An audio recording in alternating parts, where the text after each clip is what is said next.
Coming up on Tech News Weekly, Abrar Al-Heeti is here. We talk about ChatGPT adding shopping to its search, then where things stand with Apple v. Epic and the App Store. After that, Leah Nylen, antitrust reporter at Bloomberg, stops by to tell us about the antitrust case with Google and its remediation portion before we talk to the head of research at the Wikimedia Foundation, Leila Zia, about Wikipedia's AI strategy.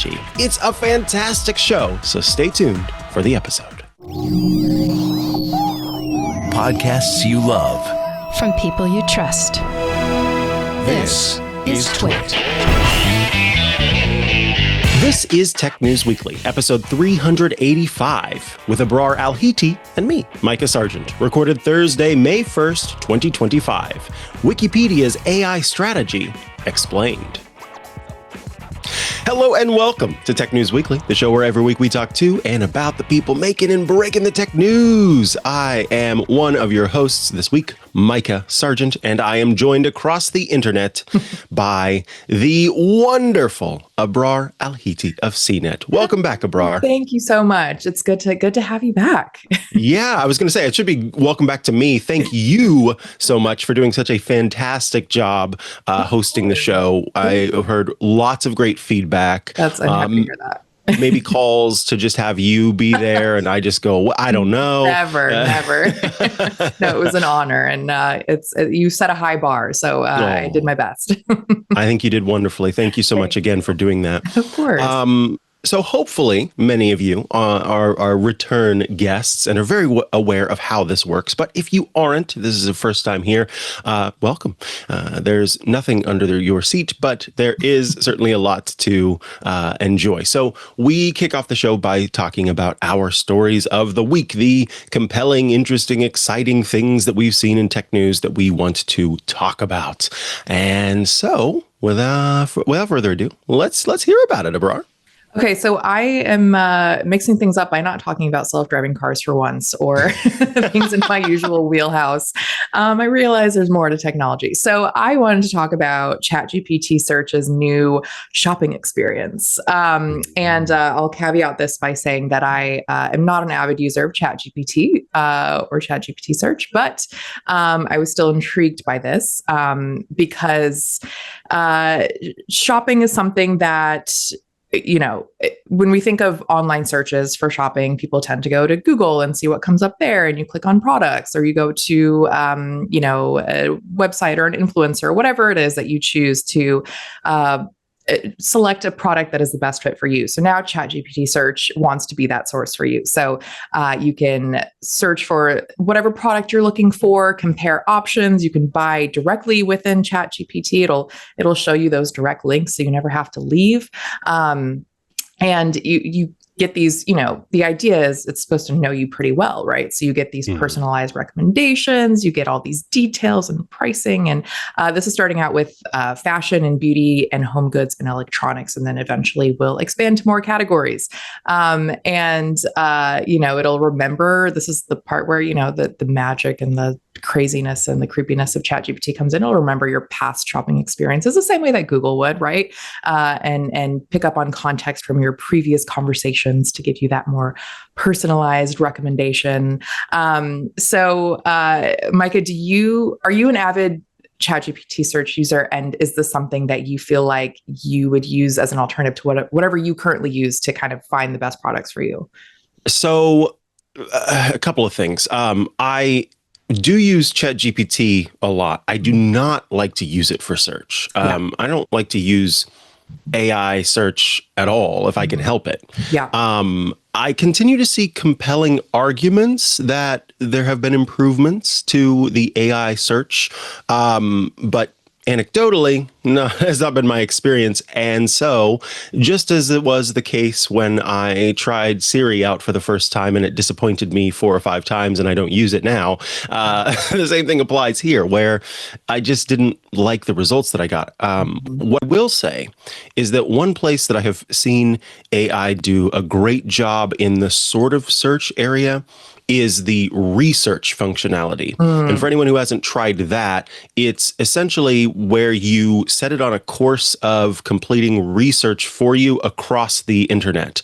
And so I, for example, tasked Google's AI search with, or excuse me, AI research with helping me figure out the best cuttable sugar cookie that is also gluten-free. Oh. And so our research plan, I say our because it kind of tells you what it thinks it should do, and then you say, no, I want you to do this, involved me basically saying, I want you to look at all of the different gluten-free sugar cookie recipes that are out there, and I want you to find commonalities between them so that we can make a sugar cookie that is, because the problem with gluten-free ones is that they often kind of like get runny. Yeah. So let's find the one that's the most stable and steadfast, and then advice on how to make them even more stable. And so it was able to go to, dozens upon dozens of websites and collect information from there, collect information from the comments, that kind of a thing. So that is a really cool aspect that's sort of like the search functionality.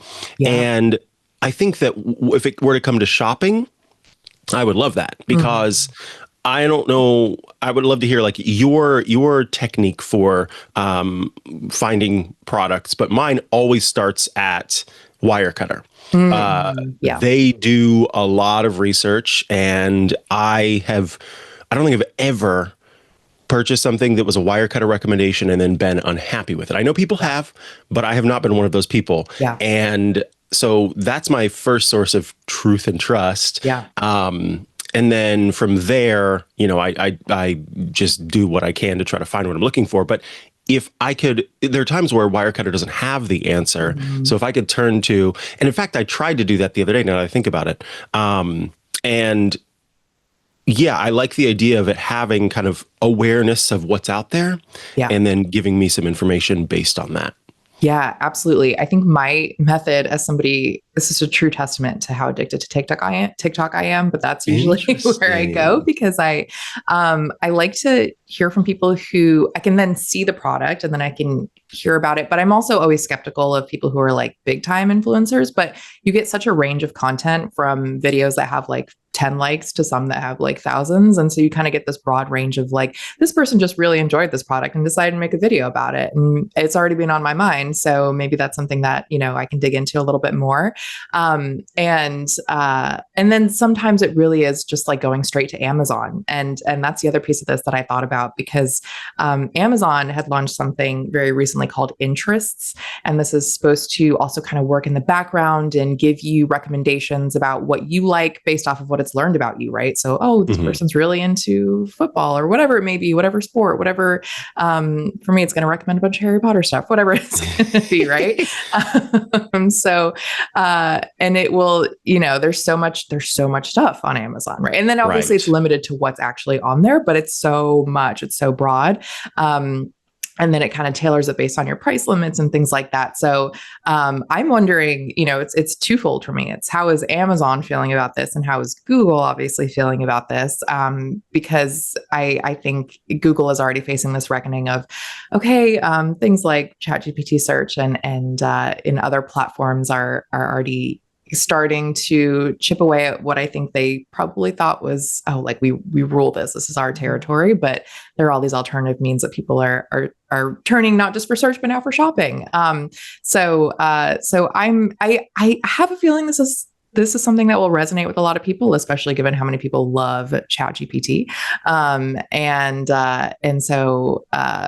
other piece of this though is that OpenAI says it doesn't make any affiliate revenue off of this. And I have a feeling this has to change, right? Like at some point. I was going to say, if it doesn't change, then what they're probably doing is sort of proof of concept idea where, because they are known for making deals with different organizations behind the scenes, right? Yeah. So even if they don't do it kind of in the foreground, I wouldn't be surprised if there is sort of a background of, hey, we're ending up going here and we're sending people here quite a bit. Let's talk about this. Yes.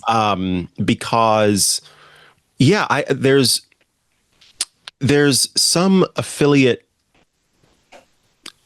that plays into making things a little less trustworthy, right? Yeah. And that plays a role for me, for sure. Definitely. And then the other piece that I'm wondering, you mentioned going to Wirecutter, I mentioned kind of going to people online. If something like ChatGPT is in charge of recommending things to you, how do you think it can, and do you think it even matters? Is it a concern that people might be like, oh, well, is there any selectiveness or bias in terms of what it's suggesting, especially as things like affiliate programs are launched through this? Do you think it'll ever really replace that? Here's a person that's recommending this product, whether it's through an outlet or a social media platform. Yeah, that's having a person do it, and having a person who can show, because there's a difference, right, between synthesizing information that's available online versus real lived experiences. Yes. And that does, like, as things stand, until we get the robotic AI area where suddenly we're having a robot grab the handle of a vacuum and run it across a floor, and then it's able to pipe that into ChatGPT and say, oh, this feels uncomfortable. As it stands, that's not a thing that's possible. And if the human being is testing this and feeling the pain points that a human being feels, that's going to play a role in what's going on. And like we know with Wirecutter, for example, I keep going back to it, but with many sites, with CNET, with our site, the stuff that we talk about has affiliate links, and we make it very clear that that's the case. That's just kind of the, what is the brass tacks of the situation. Right. But when it comes to actually, I guess there's a difference, I feel, between humans who can make certain choices versus an AI that, what if based on the AI's training, it figures out that its role is to make as much money for the company as possible. You know what I mean? Like, there are all these little things that you just don't know that are happening in the background. Yes. And that's where it catches me off, where I'm going, maybe I don't want to trust this for these decisions. Not because it's doing anything nefarious per se. It's not going to get me to buy a vacuum that's going to explode in my hand. Right. Knock on wood. But because it's maybe not the best choice. No, that's a great point. I think having, a human be the one to kind of hedge that and say, no, I really do like this product, and my company cares if we make money, but I'm just here to tell you about this really cool thing. But yeah, the one other thing I was wondering about was, when you go on Amazon, if you're a frequent shopper at all, if you've ever tapped into Rufus, which is always bothering me, but it's the AI powered assistant that pops up and is like, can I answer questions for you? That's another piece of AI that I'm like, do we want this? I have never used Rufus. In fact, I don't know how I was able to avoid it, but I don't have it popping up for me. However, because you mentioned it, I clicked on it, and now it's probably going to pop up a lot. There you go. It's the new it's just going to bug you for no reason. Let's see. How can I keep kids busy on a rainy day? That's very much something I need to know. I've been wondering.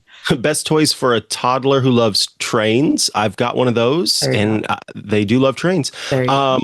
Best dog treats for training. Okay. Let's see what they say about that. Rufus says, see, but yeah, is Rufus being honest, or is this what Rufus thinks is the best treat for training? Who knows? Oh, this contains soft lamb and salmon, which is ideal for puppies. Yeah, these are all Prime items. Will it ever suggest non-Prime items? Exactly. Is this an antitrust case waiting to happen? We'll have to wait and see. Yes, there we go. The wait and see of it all. Exactly. Well, I'm going to keep an eye on ChatGPT search and see if that improves. I think I'll try to throw a few more tests at it when it comes to product recommendations and see what it spits out over time. But speaking of time, it is time for us to take a little break. This episode of Tech News Weekly this week brought to you by Delete Me. If you ever wonder how much of your personal data is out there on the internet for anyone to see, and then you went to look, yeah, you probably realized it's more than you think. Your name, your contact information, your social security number, your home address, even information about your family members, it's all being compiled by data brokers and sold online. Anyone on the web can buy your private details. Anyone. I could. I'm not going to, but I could. This is going to lead to identity theft, phishing attempts, doxing, harassment. But now you can protect your privacy with Delete Me. As a person who exists publicly and is, as they say, extremely online, and especially as someone who shares my opinions online, I have to think about safety and security, and I've had to for years. But with Delete Me, it's easier than ever to find personal information and get rid of it online. That's why I recommend and use Delete Me. Delete Me is a subscription service that removes your personal information from hundreds of data brokers. You can sign up and provide Delete Me with exactly the information you want deleted, and then Delete Me's experts take it from there. Delete Me sends you regular personalized privacy reports showing what info they found, where they found it, and what they removed. And Delete Me isn't just a one-time service. That's important because the data brokers are not just a one-time service. They keep gobbling up your information. Delete Me is always working for you, constantly monitoring and removing the personal information you don't want on the internet. I have been using this for a while now, and one of the things that stood out to me was looking up my name before I started using Delete Me and seeing it listing my family members. That is concerning to me because there are lots of opportunities for people to get in touch with my family members and then say, oh, this is me, Grandma, this is Mikah, and I need you to send this amount of money to this place because I'm, whatever it happens to be. There are those kinds of horrible scams and schemes that are at play, and being able to kind of take control of that is important for those reasons, but I also think it's just important in general. If you want just a little bit of satisfaction in fighting back at these companies whose sole purpose it is to collect your data and sell it to others, ooh, boy, howdy, does it feel good when you get that little report saying, and we took this down, and we took this down, and we took this down. And I say, thank you, thank you, thank you. You are doing the work. It's wonderful. So to put it simply, Delete Me does all the hard work of wiping your and your family's personal information from data broker websites. So take control of your data, keep your private life private by signing up for Delete Me at a special discount for our listeners. Today, you can get 20% off of your Delete Me plan when you go to joindeleteme.com/twit and use the promo code TWIT at checkout. The only way to get 20% off is to go to joindeleteme.com/twit and enter the code TWIT at checkout. That's joindeleteme.com/TWIT with the code TWIT, TWIT. And we thank Delete Me for sponsoring this week's episode of Tech News Weekly. All right, we are back from the break, joined by Abrar Al-Heeti this week on this, the first Thursday of the month. And it is time to talk about my story of the week. A federal judge has ruled that Apple can no longer charge fees or impose restrictions on purchases made outside iOS apps. This is a direct result of the company's long-running legal battle with Epic Games. The ruling enforces and strengthens a 2021 injunction that Apple, according to the court, failed to follow. This is pretty big, which is why the headline from The Verge reads, "A judge just blew up Apple's control of the App Store." Basically, what it looks like we have here is a rather upset judge. The judge looked at, the original injunction, looked at what's come out of it and what has happened thus far and said, Apple, you were not following the rules that we set. So here are some new rules for you.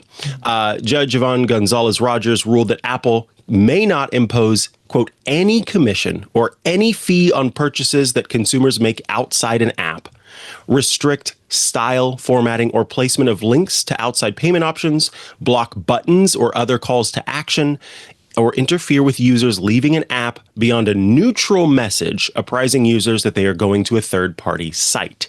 So this is something else because up to this point, Apple has had in its rules, rules for developers, that you as an app developer cannot just have a straight up link to pop out somewhere else and make payments. And so this whole time there's been this sort of conversation about how different sites can do this, and you may have run into issues before when you were trying to buy a book or you are trying to get some other content where you couldn't get it in the app, and you're going, well, what do I do? How do I get to it? And you have to go to the website in Safari or something like that. That's what this was up to this point. Now this judge is saying, you can say, hey, you're leaving this page and going elsewhere, but that's the extent of it. The court found Apple in willful violation of the injunction.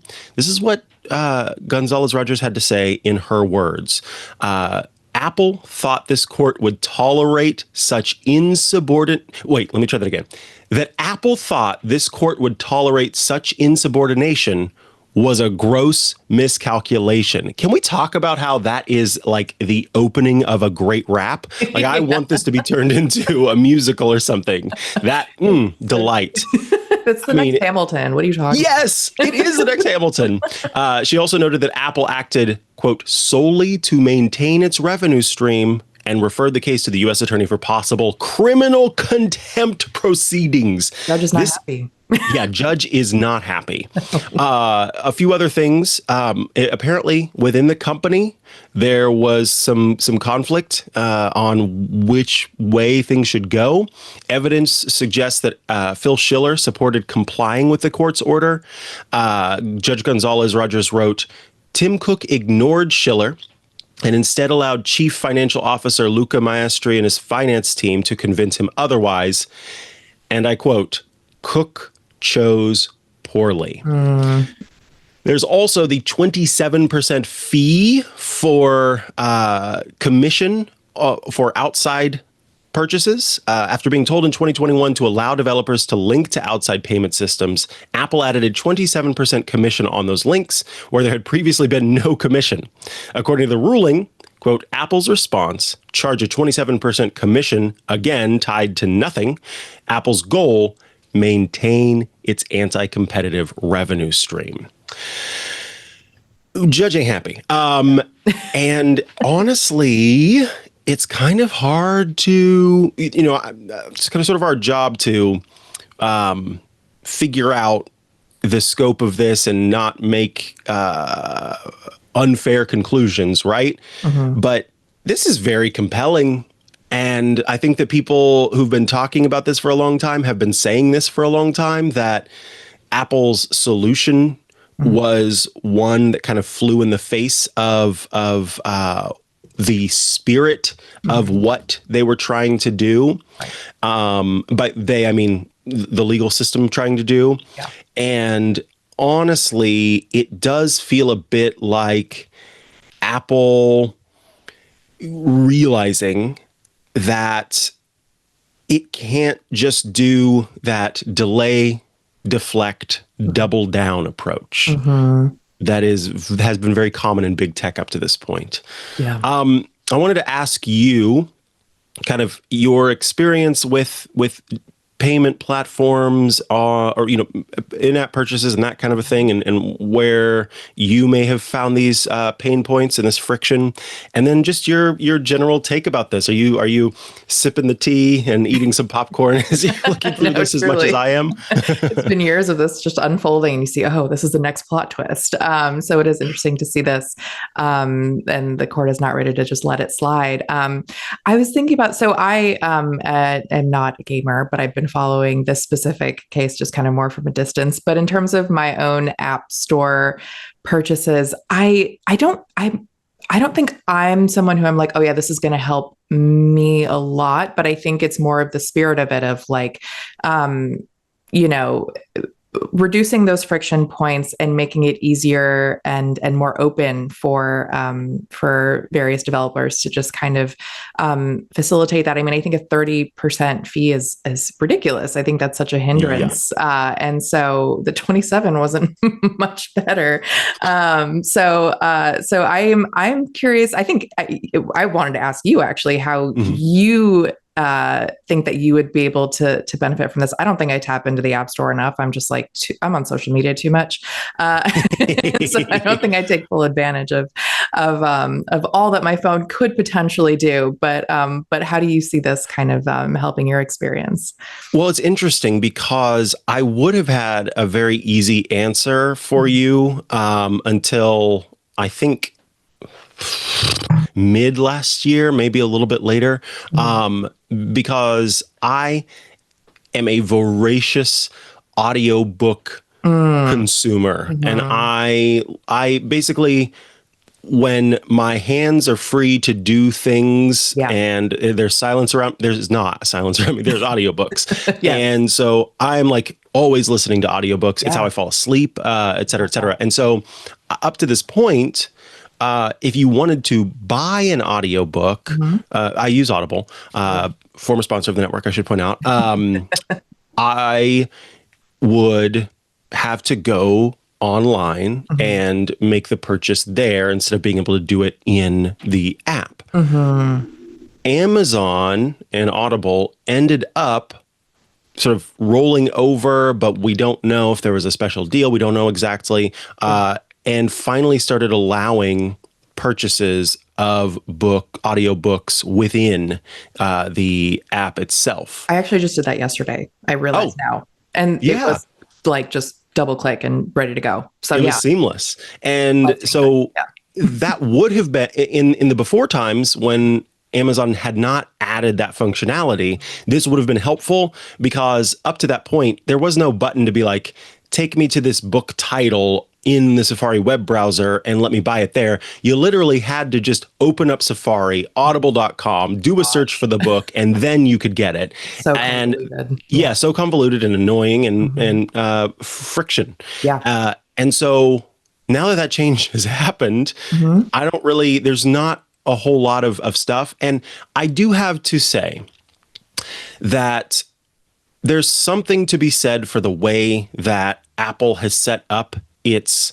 purchasing system in multiple ways. One, purchases made with your Apple card are protected in ways that you wouldn't have if you just go to a random site and put in your information. Two, and I think most importantly, when it comes to subscriptions, no one makes it easier to cancel a subscription than Apple does. Fully and agree. Yes. They're all right there in one list.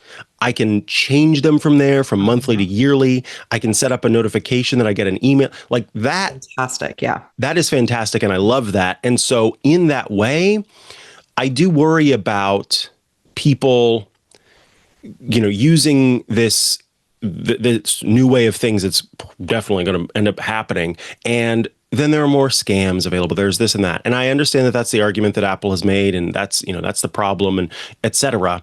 But if there's any grounds to it, I think that is where I feel Apple is correct. But the fact is, everyone using this is a human being who can make their own choices and should not be stifled from being able to make those choices. Yeah, absolutely. So I think I didn't even realize how much of a step forward my purchase yesterday must have been, given all of this. So I usually, if I use Audible, I usually just wait for my credit to roll in. But yesterday I was like, no, I need this audiobook. I'm going to pay the $15. And it took 2 seconds, and it was painful, but it was worth it. Yeah. Yeah. You're like, dang it, I don't have it, but I really want it. Yeah. I know. Sometimes I'm like, I get to the last chapter of the book and I'm looking and I'm like, oh, I don't get my credit for another 2 weeks. Am I going to get the next one? Yeah, I'm going to get the next one in the series. I know. And then Libby takes too long. So you're like, fine, I'll pay for it. Absolutely. But that was, to think that it could be that seamless, and easier and not take a chunk out of, what other people could be making. These platforms. That's great. Absolutely. Well, Abrar, I want to thank you so much for being here with us this week. And again, thank you so much for hosting the show while I was away. Yeah, my pleasure. Of course, people can head over to cnet.com to check out the work that you're doing. Is there anywhere else they should go to keep up with what you've got going on? You can check out my account on Instagram, Abrar Al-Heeti, no spaces. Also on TikTok, same thing, Abrar Al-Heeti, no spaces. And I'm on X every now and then, Al-Heeti_3. Beautiful. Thank you so much. Thank you. See you soon. Bye. Alrighty, folks, we're going to take another quick break before we come back with the antitrust reporter extraordinaire from Bloomberg. But we'll talk about that in a moment.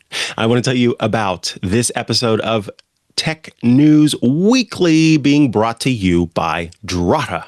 If you are leading risk and compliance at your company, well, you're likely wearing 10 hats at once. And boy, do those hats look heavy. You're managing security risks. You're managing compliance demands. You're managing budget constraints, all while trying not to be seen as the roadblock that slows the business down. But GRC isn't just about checking boxes. It's a revenue driver that builds trust, that accelerates deals, that strengthens security. And that is why modern GRC leaders turn to Drata. It's the trust management platform that automates tedious tasks so you can focus on reducing risk, proving compliance, and scaling your program. With Drata, you can automate security questionnaires, evidence collection, and compliance tracking. You can stay audit ready with real-time monitoring, and you can simplify security reviews with Drata's Trust Center and AI-powered questionnaire assistance. Instead of spending hours proving trust, build it faster with Drata. Ready to modernize your GRC program? Visit drata.com/technews to learn more. And we thank Drata for sponsoring this week's episode of Tech News Weekly. Alrighty, we are back from the break, and I am very excited to say that we are joined by antitrust reporter extraordinaire Leah Nylen. Welcome back to the show, Leah. Thanks for having me. Absolutely. So when you were last on the show, I believe we talked about the Justice Department's proposal to force Google to sell Chrome. Could you give us a little update on how that proposal has evolved since then and where things stand now in the remedies phase of the trial? And I have to know, too, do you and all of your antitrust friends love the remedy portion? Because to me, that's so interesting.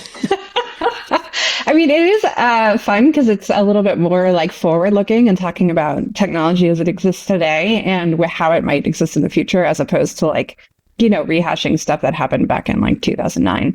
But yes, so the Justice Department revised its proposed remedies a little bit in March. They are still seeking a divestiture of the Chrome browser. But they changed the big change was they eliminated a portion that would have prohibited Google from making investments in AI startups. That had been opposed by a number of AI companies, including Anthropic, which already has some investment from Google. They said it would really, harm the AI ecosystem for Google not to be able to invest in companies, in part because a lot of the investment that Google has been giving to companies is in the form of what they call sort of cloud credits. So they've essentially been giving them free access to their cloud infrastructure. And that's, a really big part of what AI companies often have to pay for. Getting all of that computer space. So that was sort of where we started 2 weeks ago, or a week and a half ago, when this remedies trial started on April 21st. We are now a week and a half in, and the Justice Department just earlier this week on Tuesday finished its sort of presentation. So for the first week, the Justice Department presented testimony from a number of different market participants, along with a few Google employees, about how its remedies would sort of change the ecosystem. There are sort of three big buckets. One of them is obviously the Chrome divestiture. The second big bucket is the Justice Department wants to force Google to share some of the data that underlies its search results. It would have to give to what are called qualified competitors. So the government would get to decide who it goes to. It doesn't get to go to just anybody. But if somebody is labeled a qualified competitor, they would get all of the data, the ranking signals, and things that underlie Google search. The idea being that other search engines or other companies could use that information to either improve, create their own search engines or improve their own search results. Or in the case of AI companies, it sort of gives them a leg up on trying to create large language models that might compete with Google's.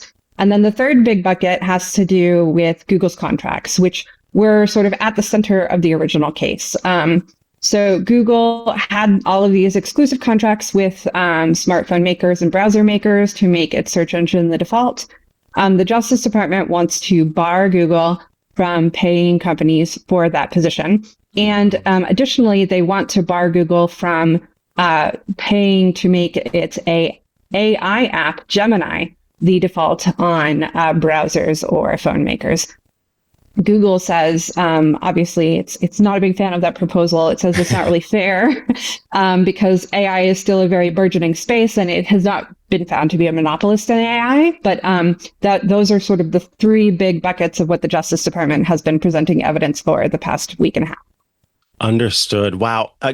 I really appreciate you because of how well you take what is just these huge topics and make them easy for us to understand. So thank you. Sundar Pichai, of course, has testified at this point, calling the government's data sharing remedy, quote, a de facto divestiture of search. Can you talk about the tone of his overall testimony and how Google is positioning its defense at this point? Yeah, it was very interesting. This is the third time that Sundar Pichai has had to testify in as many years in these antitrust cases. He, of course, testified during the original trial in this case back in 2023. He also testified in another lawsuit over the company's alleged monopolization of the Android system. And then now he's testified again. This was by far the shortest one. He was only on the stand for about an hour and a half. But he took a very serious tone in talking about how he thought this would ultimately damage both Google and the US's sort of stature in innovation and national security. So he said, by forcing us to divest Chrome and give away this data that we have spent years building, it would ultimately undermine Google as a company because, they have invested, he said millions and billions of dollars over the years in building up the search infrastructure and all of the things that go into the search engine. And the Justice Department would be requiring them to give it away, not for free, but for very little money. And that is going to hurt the company's ability to invest further in the future because it's not going to be earning as much money. It's going to have to face more competition from these other folks. That in turn, he said, could potentially harm national security because the US, Google and the US are technological leaders. As of right now, the US has not put any limits on the nationality of qualified competitors. It hasn't said that you have to be a US company in order to access this data, though that could potentially in the future be a condition. And then they also said that this would definitely damage their ability to compete in AI because the Justice Department is seeking some of these restrictions on how it distributes its AI model. Right now, we learned from the trial actually that Google has created an agreement with Samsung in which it is going to be paying billions of dollars to Samsung to put Gemini as the default AI assistant on Samsung's new versions of phones. But Google has stressed repeatedly that these are not exclusive contracts, that these phone makers can also try and install another AI system, their own or a different one, and users would have the option to choose between them. Some of the other AI companies that testified said, well, yes, you might be able to get on the device, but Google's contracts have actually been blocking them from getting the default. So we heard from Perplexity AI, which had actually reached an agreement with Motorola that on all of the new Motorola phones, Perplexity is going to be installed in there. Both Motorola and Perplexity actually wanted the company to be the default AI assistant, but Google's contract sort of prevented that. So Perplexity will be an option, but not sort of the pre-installed option that comes, pre-working on the phone. So there's been a little bit in the weeds about whether Google's contracts really prevent this or whether this is a misreading of them. And it probably will end up being up to what the judge decides at the end of the day. Understood. One kind of, I think, interesting part of this aspect, because you talked about how we heard from other executives, OpenAI, Perplexity, DuckDuckGo all came in to testify.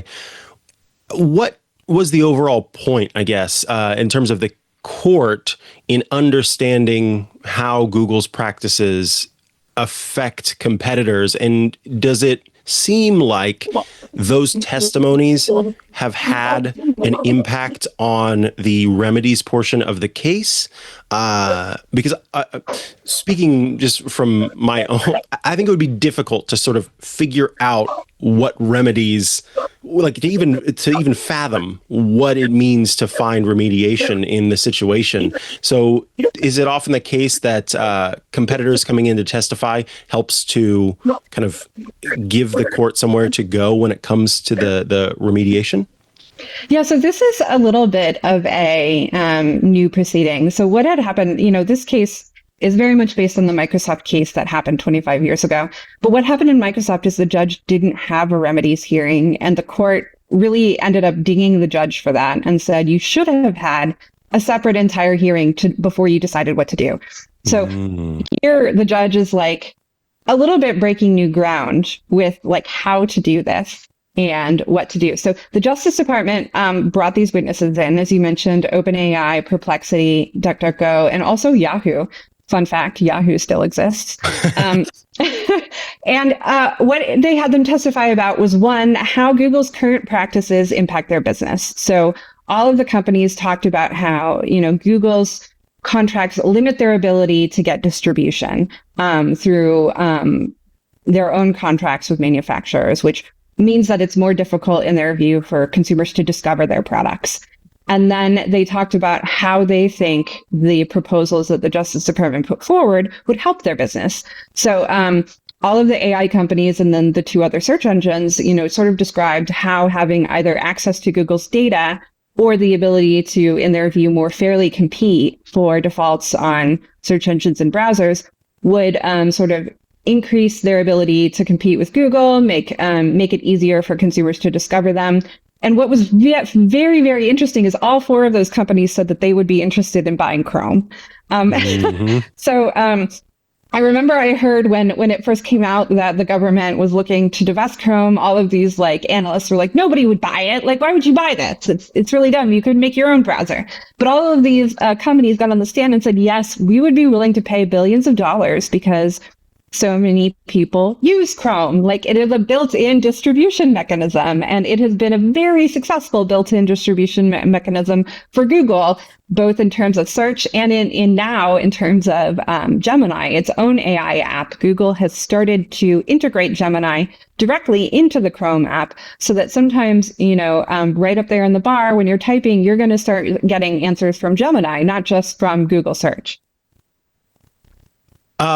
Now, I wish I could keep you around longer. I want to round things out by asking you, the judge is expected to rule on remedies this summer, and this is always the final question. What should we be watching for in terms of timing, in terms of next steps, and how likely is it that we're going to see everyone's favorite word, an appeal? Yes. So the judge we're having the remedies trial right now. It's supposed to wrap up next Friday. The judge then is waiting a couple more weeks before he's going to have closing statements. So then the government will sort of get to have a last chance to sort of wrap up all of their arguments for the judge, along with sort of like their legal reasoning. That will happen on May 30th. And then the judge has said that he plans to rule by August, because that would be 1 year from when he issued his opinion last year. And he felt it was very important that sort of we have this remedy in place within a year of when he made the original decision. And then, of course, Google has already said it plans to appeal. And so that means that we're going to have to go through this entire process where it goes before another court. That can take another 9 months to a year, though I will note the government has been pushing very hard that this is a very, the time is of the essence here, right? They really don't want this lingering for a very long time. And in some of the other cases involving Google, such as the Epic case, people have argued that in order to expedite the appeal, i.e. to make it go a little bit faster than it normally would. In the Epic case, they already had their arguments in February, and the Ninth Circuit is sort of expected to rule at any time now. So we might, you could see that here in this case, so that we might have a decision, maybe by the end of the year, but probably early next year. Understood.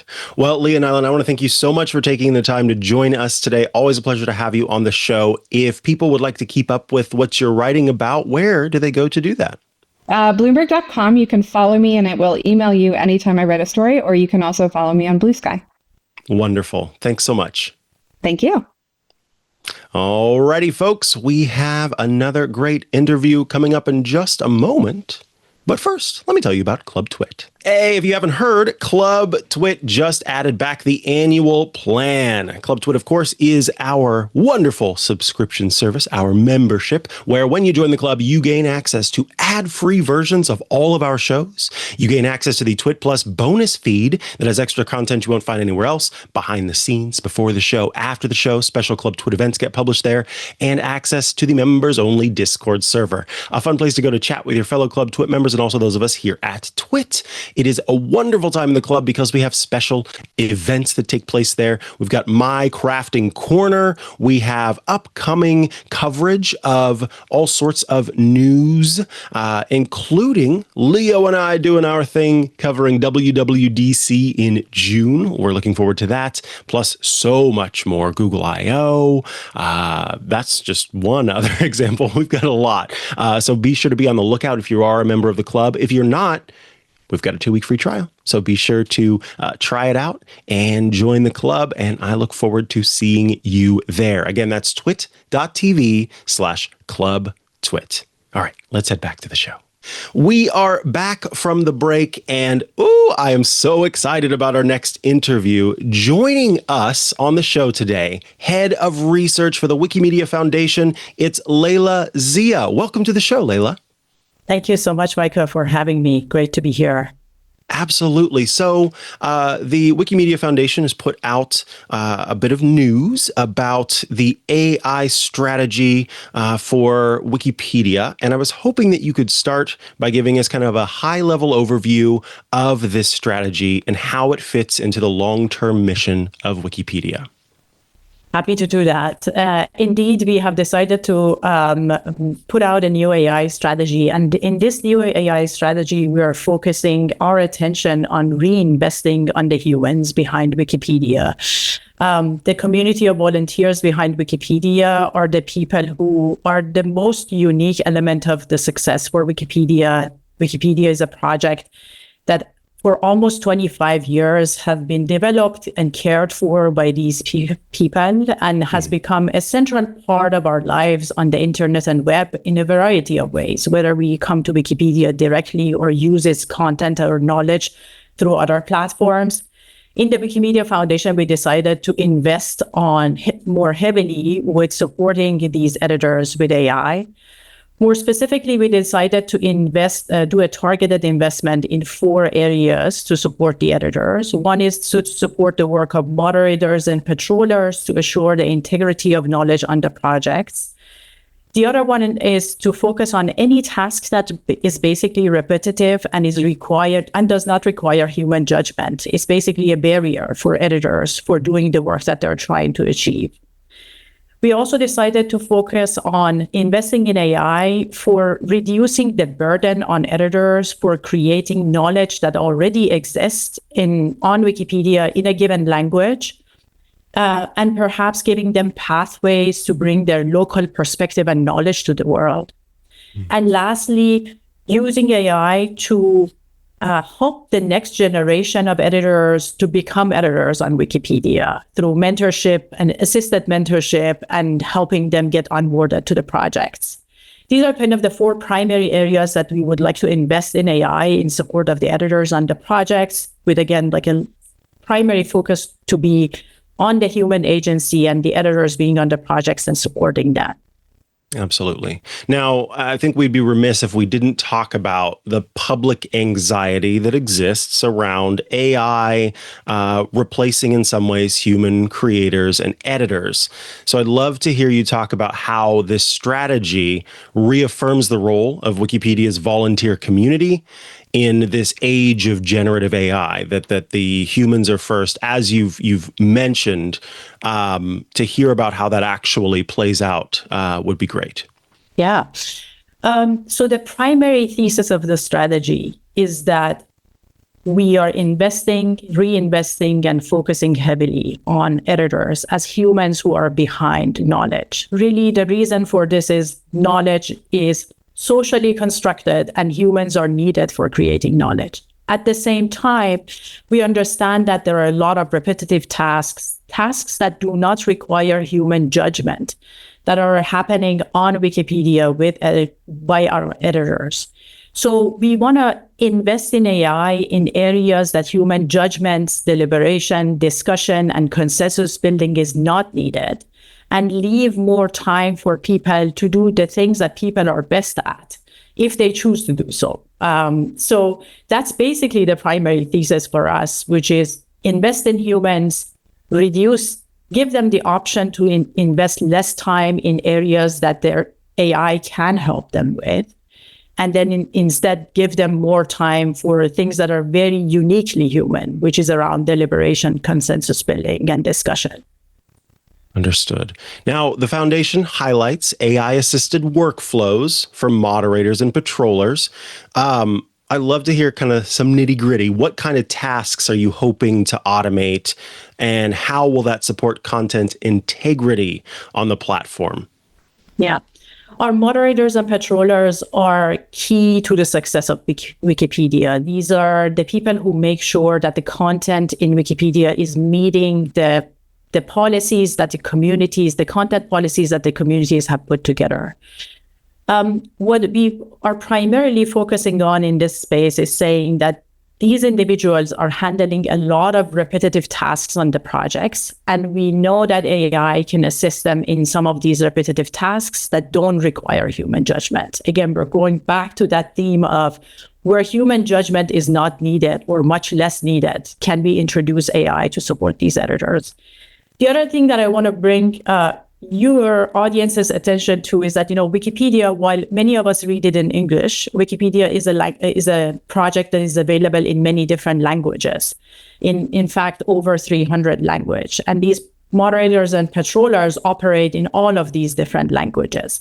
So what our teams eventually decide to do in terms of supporting moderators or patrollers in a given language with AI also depends on the specific needs of that language. The needs of a language in which you have, let's say, less than 100 edits per day in that Wikipedia is going to be different than the needs of a language in which you have a few edits per second in their Wikipedia, right? And the affordances that you have for offering AI. To give you just one concrete example, maybe suppose you're a patroller and you want to update information related to a reference that is being used currently on a Wikipedia article. If you want to find all Wikipedia articles that are currently using this reference, this is a hard task right now. But the task of retrieval and discovery is something that we can support patrollers with and moderators with. So this is one area that we think AI can actually help moderators more effectively pull information that is already available and do their work more effectively on the projects. Understood. Now, one interesting aspect and you talk about this a little bit, the AI-assisted translation to help editors share local perspectives more broadly. I'd love to hear, the goals of this feature, and most importantly, because there's that AI anxiety again of sort of stripping the human context out of things. How do you ensure the cultural context is preserved in translation? Yeah.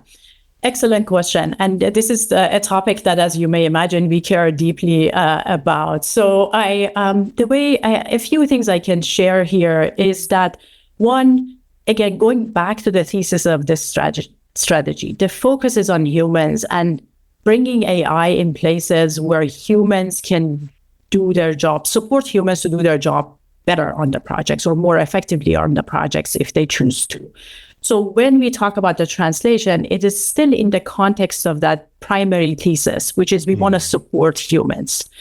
So I think that's really important. Here, we are not talking about, automatically translating content and just putting it in front of people. We're talking about supporting editors for translating that content. At the same time, what we see in smaller Wikipedia languages in terms of article size is that editors are under tremendous amount of pressure for creating vital knowledge, vital encyclopedic knowledge on their project before getting to the point of being able to bring their local perspective and knowledge to the projects. And this is a tension that we're trying to resolve, which is there's a list of vital articles every Wikipedia should have.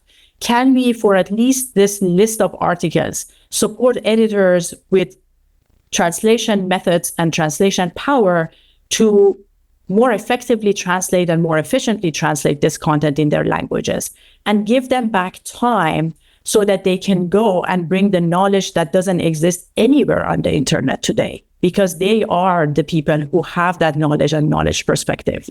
So that is the idea behind the translation component, and where we talk about translation in this context. Understood. You being the foundation, have emphasized values like transparency, human agency, multilingual inclusion. Just hearing how those main things have played out in the decisions that you've made with AI would be great. I think, once again, I know we keep pulling it back to, but this is about, you see the reaction that sometimes people will have when we hear, oh, this site or this service is adding AI. Oh, no. But it sounds like there's a very thoughtful rollout that is taking place. So yeah, can you talk about that transparency, that human agency, that multilingual inclusion as these kind of core principles as you roll out these AI tools, and maybe how you're continuing to check in on those principles being followed with this? Yeah. This is a topic that is dear to our heart, and that's why we talk about it in the strategy as well. I'll give you maybe a couple of examples, and I'll be led by you if you want me to go through more details. One is on the topic of transparency. Our machine learning team has developed this concept of model cards. So every AI model that we put into production, or even we propose to put in production, needs to have a model card page, which is effectively a page which is publicly accessible. And you can go and check to see, what is this model? What is the motivation for creating this model? What kind of use cases we had in mind for creating this model? Who is the user that is the target for this model? What are the ethical considerations that we have had for developing these models? What are the caveats that we are seeing? And all the technical details about which models we have used and what data pipelines we have used and all that. All of these are captured in model cards. Model cards are a requirement for any model going to production. And by making them a requirement, effectively our machine learning team has built in the process for making sure that we have transparency around what model is going out and what do we know about the shortcomings and the great things that the model can do.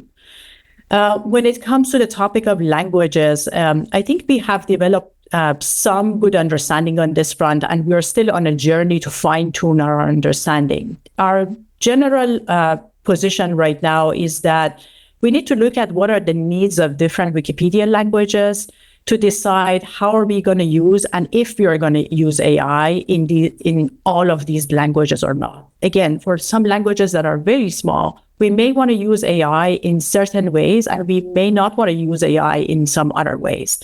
So thinking about what is actually the need of that language, and is it useful to use AI? Or maybe there are other pieces of technology that are going to be more useful given where the project is at that point in time. The other principle that we have around multilingualism is about trying to not lock ourselves in a model that we cannot expand to more languages. So here the philosophy is being, maybe if today we can't use it in 10 more languages because these languages don't have need, let's make sure we don't lock ourselves, because our principle is general, we should be able to go to more languages. That's wonderful. The model cards, I think in particular, one thing about, Wikipedia in particular is this aspect that kind of anything that you want to dig into and see how this was built. There's I can't think of the word for it right now, but essentially it's all checkable. It's all able to be kind of out there in the open. And so the idea of this model card being an aspect of that is really interesting and I think important. And the transparency of it is, I think, going to be somewhat refreshing in comparison to perhaps some of the other ways we've seen AI used. This last question that I have for you, I am very curious to hear what your thoughts are. Wikipedia's content is, as far as we can tell, often used to train large language models.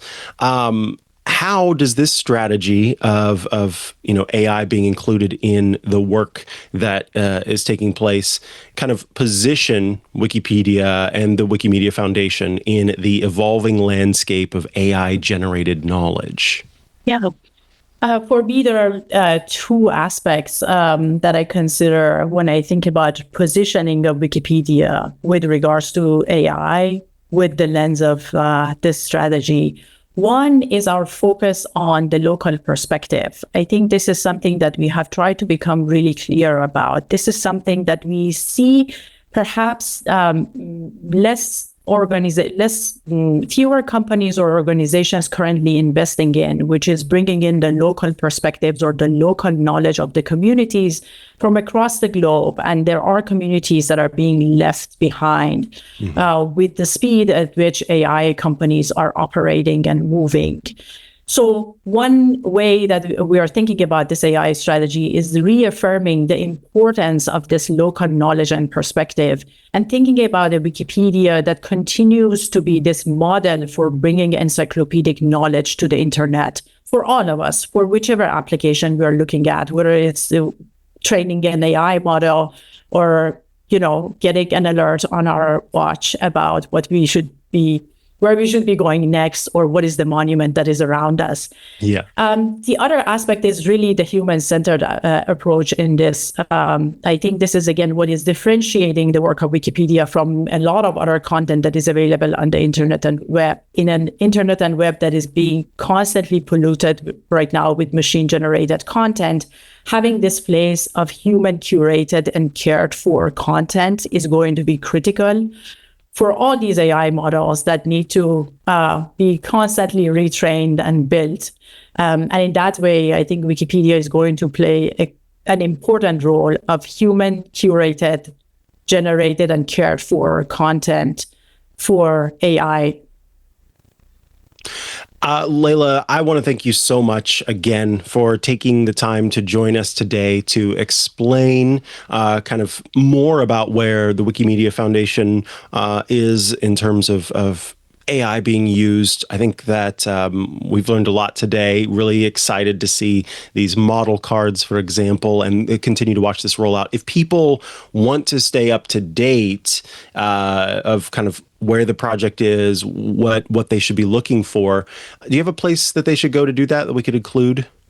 For the model cards specifically, if you just search in your search engine of choice, model cards, machine learning team, Wikimedia Foundation, you will be landing there and you will see our model cards. And from there, you can be routed to other places.